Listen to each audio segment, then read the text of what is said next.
when I start a painting, I have an idea about what I want to do. I don't know how I'm going to do it. I was born in Bridgeport, Connecticut, about 40 minutes from New York City. Being that close to New York City was a blessing for me as an artist. As a teenager, I'd go to all these gallery openings on Madison Avenue and go to the museums of modern art, Metropolitan Museum, the Guggenheim, Whitney Museum. Back then, in the 60s, you know, I was rebelling because I wanted to go to art school. You can't make a living as an artist, is what I was told by my grandmother, my Portuguese grandmother, who raised me.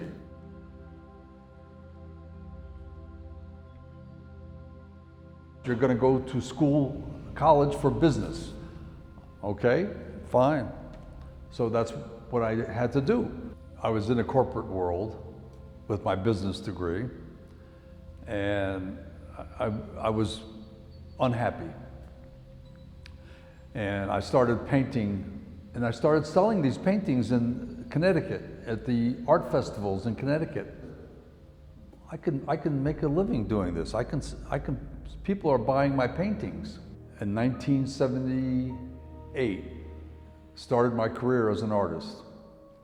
And my routine was to go to Maine and paint and on the coast of Maine in the summers, and go to Florida, my home in Florida, in the winter, and do art shows and sell the paintings that I made.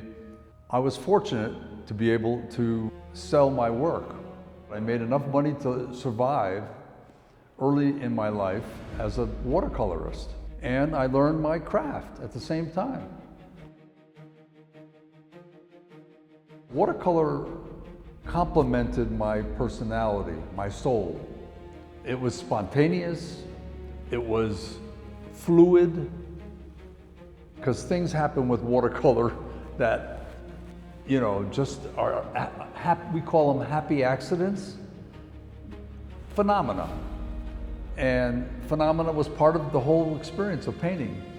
Spending hours sitting on the rocks, these big, huge granite rocks on the coast of Maine, with the waves coming in, splashing, crashing against the rocks, the roaring sound of the ocean, the smells, all these things fed my soul to be able to do the work that I did back then. You know, you feel the energy of the environment you're in, and all these elements that create this euphoric feeling feed into your soul. And an artist experiences and feels all these things, and these feelings enter into their work. Well, you can imagine somebody that didn't have any art training, and all I did was realism, you know, painting objects and landscape. I had no idea what abstract painting was until I experienced it in New York City.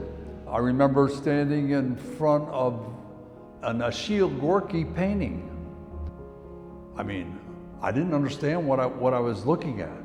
By looking, my soul was being touched by this kind of painting. Wonderful art, seeing wonderful art and having it touch your soul, it eventually comes out somewhere in your life.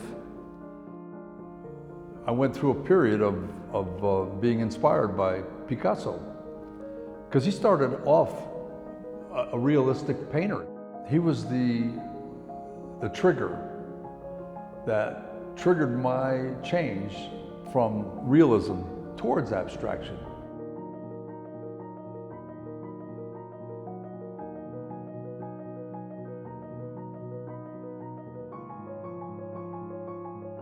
The School of Abstract Expressionism in New York was the next step, seeing how someone like Wilhelm de Kooning interpreted nature, the natural world around him, sort of influenced my work during that period in the mid-90s when I was getting my MFA in painting in Georgia Southern University.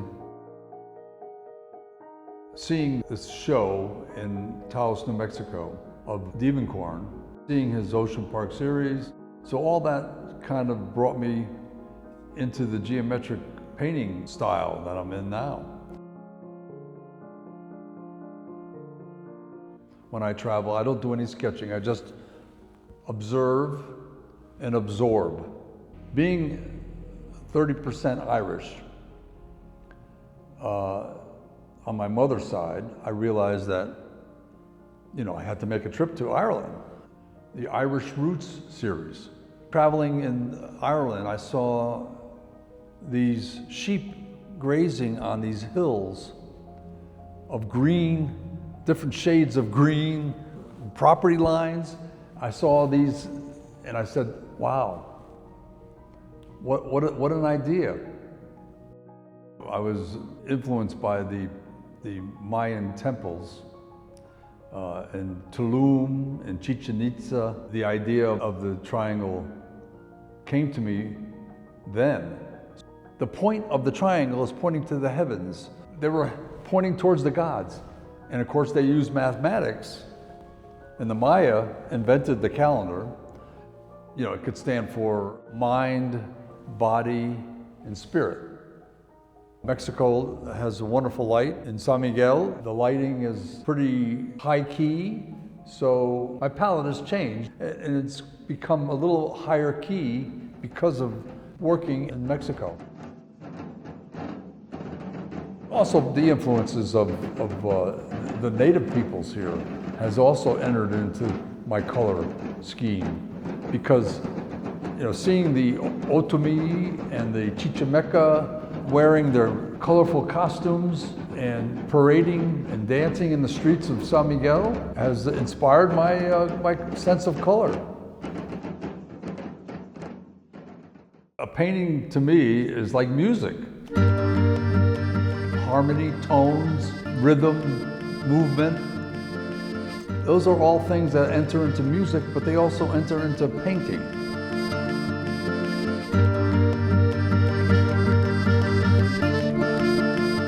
These colors vibrate against each other, and the vibration creates a pulse.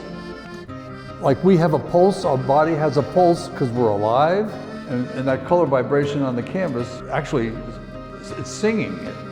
To me, it's singing.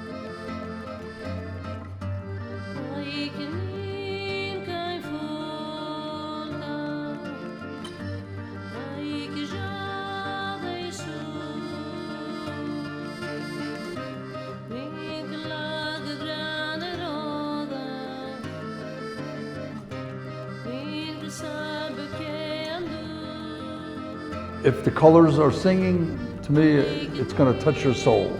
Through the use of complementary color, creates a harmony that helps the painting sing as a whole.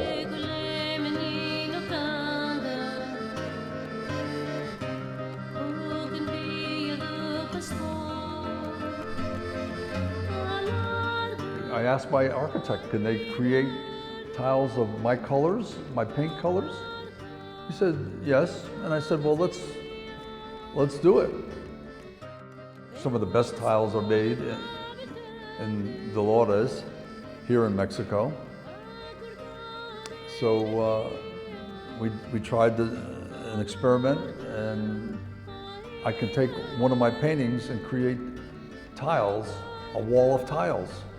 The tiles are powerful because they're mostly red. The piece is mostly red, and the black gives you the movement as well.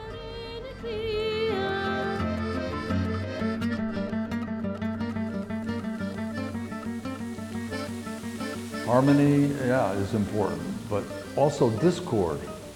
Discord and harmony are all parts of that whole feeling of movement. I learned Tai Chi in Taos during my residency there.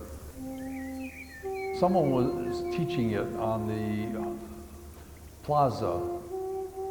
And ever since then, I've been doing it on a regular basis.